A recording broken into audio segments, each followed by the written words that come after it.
Panyam assembly CPM అభ్యర్థి D Ghouse Desai గెలుపును కాంక్షిస్తూ India వేదిక అభ్యర్థులకు ఓటు వేయాలంటూ సోమవారం కర్నూలు నగరంలోని కల్లూరు చెన్నమ్మ సర్కిల్ సెంటర్లో సిపిఎం భారీ బహిరంగ సభ నిర్వహించింది.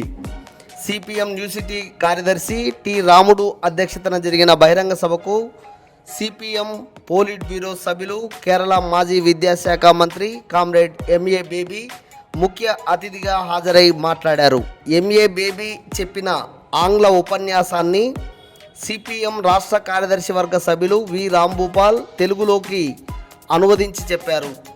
ఈ సందర్భంగా ఎంఏ బేబీ మాట్లాడుతూ ప్రజలను మోసం చేయడంలో మోడీ, జగన్, బాబు పోటీ పడుతున్నారని, ఆ ముగ్గురిని ఓడించాలని ఆయన పిలుపునిచ్చారు.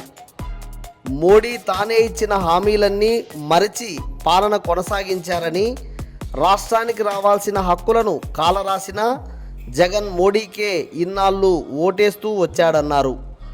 కేంద్రంలో మోడీని, రాష్ట్రంలో జగన్ను ఓడించి తీరాలన్నారు. రాష్ట్రంలో ప్రతిపక్ష నాయకుడిగా ఉన్న చంద్రబాబు మోడీకి సాగిలా పడిపోయాడన్నారు. ప్రత్యేక హోదా ఇవ్వను, విభజన హామీలు అమలు చేయను అన్నా అయినా పర్వాలేదు, అది రాష్ట్ర ప్రజలకు నష్టం, నాకు నష్టం జరగకుండా గెలిపించండి అంటూ బీజేపీ పంచన చేరిన టీడీపీని ఓడించాలన్నారు.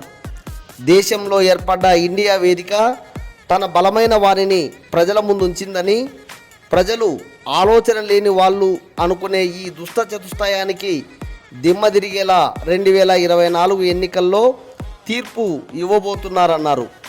పాణ్యం అసెంబ్లీ పరిధిలోనూ నిరంతర ప్రజాశ్రామికుడుగా ఉన్న సిపిఎం అభ్యర్థి డి గౌస్ దేశాయ్ని నంద్యాల పార్లమెంటుకు కాంగ్రెస్ అభ్యర్థి జె లక్ష్మీ నరసింహ యాదవ్లను గెలిపించి అభివృద్ధికి బాటలు వేయాలని ఆయన కోరారు.